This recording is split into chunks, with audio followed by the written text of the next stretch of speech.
Hi, everyone. David Aragona and Craig Milkowski are taking a look at the feature race on Saturday at Aqueduct, race 9 on a 10 race card. It is the Cicada Stakes, going 6 furlongs on the dirt for the 3-year-old fillies. And we've got a field of 6 runners signed on for this race. Let's throw up the group of runners contesting this Cicada Stakes. And we do have a clearly defined favorite here in the number 3, Downtown Mischief, a filly for trainer Linda Rice, who is 2 for 2 in her career. Will try to extend her unbeaten streak as she tries open company for the first time, having previously faced New York breds in this Cicada Stakes. But Craig, there are some others in here that you can make a case for, some shippers from out of town that make this a more interesting race than it might have otherwise been.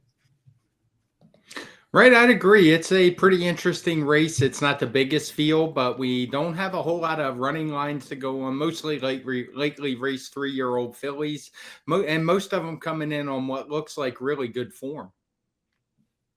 Well, before we go through each of these contenders, let's take a look at some features in Timeform US, beginning with the Timeform US pace projector. And there are several runners in this race that do want to be forward in the early stages. First and foremost among those, the number 2, Hot Little Thing, who has been the leader in her last 3 starts, all when she was a 2-year-old. But she definitely has a lot of speed that she showed in her prior sprint races. Some others, though, could be forward, like the number 4, Fabulously Funny, who did show more speed in her second start.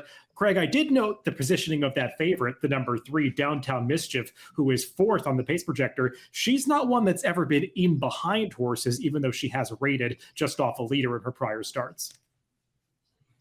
Yeah, it's kind of an interesting race because we have a lot of horses who have shown some forward position in their races without going particularly fast. As we look through the PPs, you're going to note a lot of blue-colored fractions. And you do see the late pace flag attached to the number 6. That's one of the new features that we've added to Timeform US Pace Projector. If you check out the new version of the Pace Projector on the recently launched Timeform US on DRF.com, you also see that flag showing up in the Finish Projector, which we're taking a look at now. It's not really doing the number 6 Fancy Azteca too many favors, as none of the runners in this race have particularly high late pace ratings. So not a whole lot of changes here, Craig, but the Timeform US algorithm does predict that that favorite, the number 3, Downtown Mischief, will be the clear winner of this race. She is coming in with some of the best speed figures.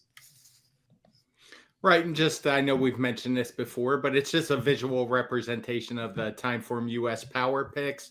And as you can see, looking at the graphic, she has a pretty decent edge on the others based on her speed figures.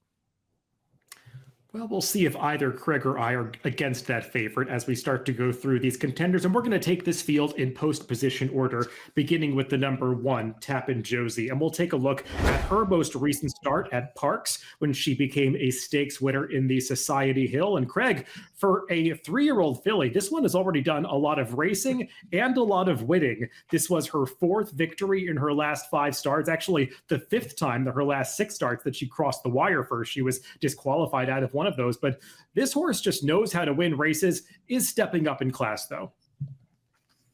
She is. She's actually one who's been in for a tag. You can see she was claimed for 50,000 a couple back. I would say that speed figure regressed 5 points, and I think that is notable since it was her second off the claim from a very good barn, the Brittany Russell barn. Not that there's anything wrong with the DePaz barn, but just something to keep an eye on. And as far as she goes, I'm not a real big fan of this inside post draw.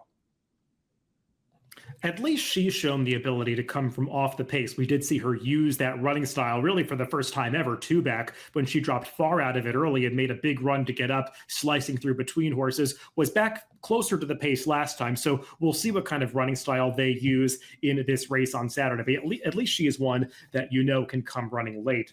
Let's move on to the horse to her outside, the number 2, Hot Little Thing. And we haven't seen this filly in quite a while. She last raced in October of 2022 during her 2-year-old season. We're actually going to go 2 back in her past performances to check out the Back Home Again Stakes from Horseshoe, Indianapolis. And this was her first try against winners, Craig, sprinting this 6 furlong distance. And boy, was she pretty impressive this day. Did have some things go her way on the front end, able to set moderate fractions, but she is just wrapped up at the end of this race, winning as easily as you could like, probably not facing the toughest competition, but coming back off the layup, she's an interesting proposition for trainer Rodolphe Brisset.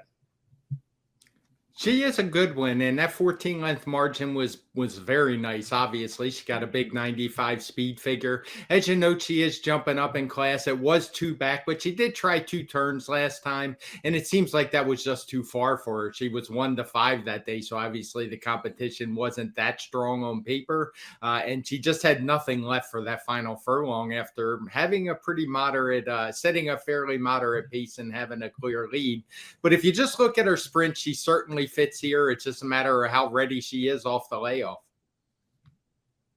And I know she looks like a bit of a one-number horse with that 95 two-back, but her maiden victory, that 7-length win three-back, is a race that has been much more productive than that 76 time form US speed figure would indicate. The multiple horses have come out of there to run 15, 20 points faster. So that might be a race that you want to upgrade a little bit when you're doing your handicapping for this. And that 95 that she earned two-back as a 2-year-old matches up favorably with the morning line favorite in here, Downtown Mischief. So with any routine improvement and maturity, Hot Little Thing should be a major player in this Cicada.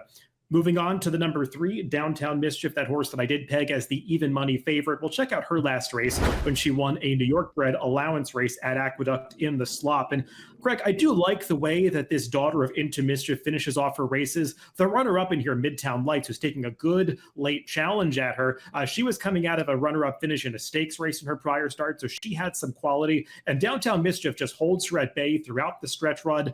The one knock you can have against her is she really has gotten perfect trips in each of her 2 prior starts.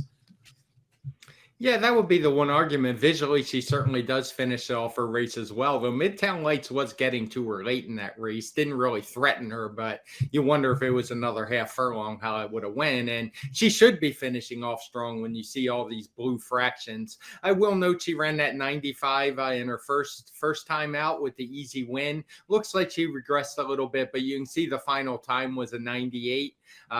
Knocked down somewhat because of that slow pace, that 80 pace figure at the half mile, but I would judge her more off of that debut. So she's certainly a strong contender in this field.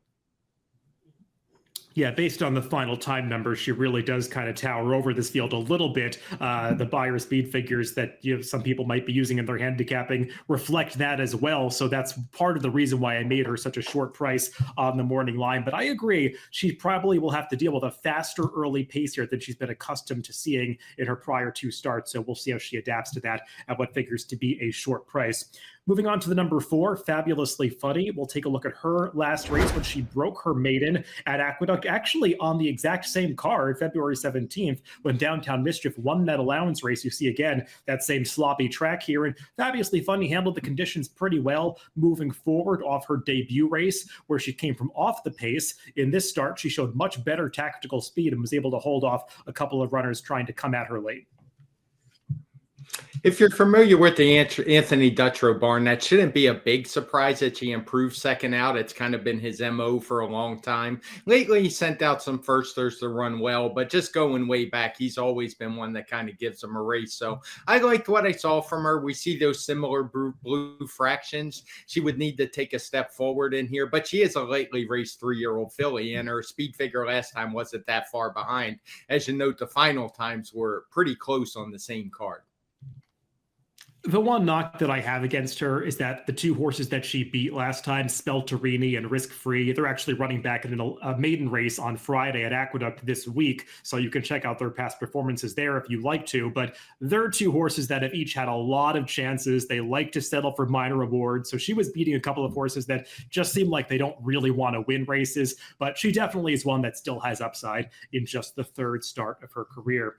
Let's take a look at 2 of the bigger prices in this race drawn towards the outside. The number 5, Music Man Sandy. We'll check out her last race, which she ran at Laurel really just 6 days ago.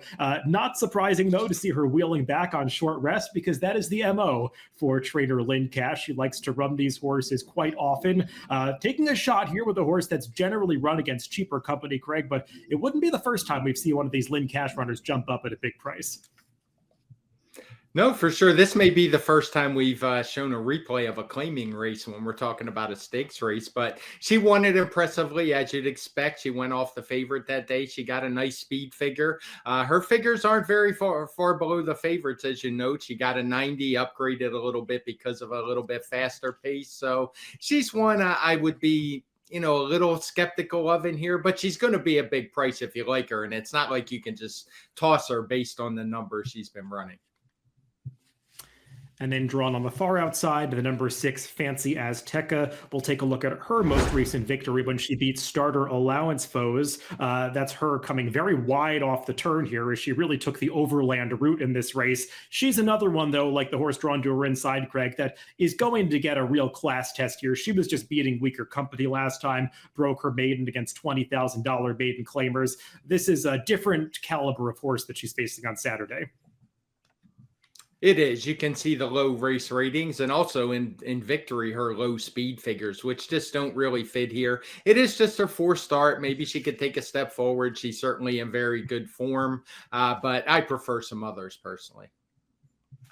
Yeah, she is the other runner for Linda Rice in this race, and Linda Rice, of course, does send out that favorite Downtown Mischief. So let's throw up our picks for this race and see where Craig and I landed. We're both somewhat against Downtown Mischief. I just think taking value into account, neither one of us want to take a price around even money on a horse that still has some things to prove in her brief career. Craig, you're going for the number 4, Fabulously Funny, who's probably the biggest price of the main contenders.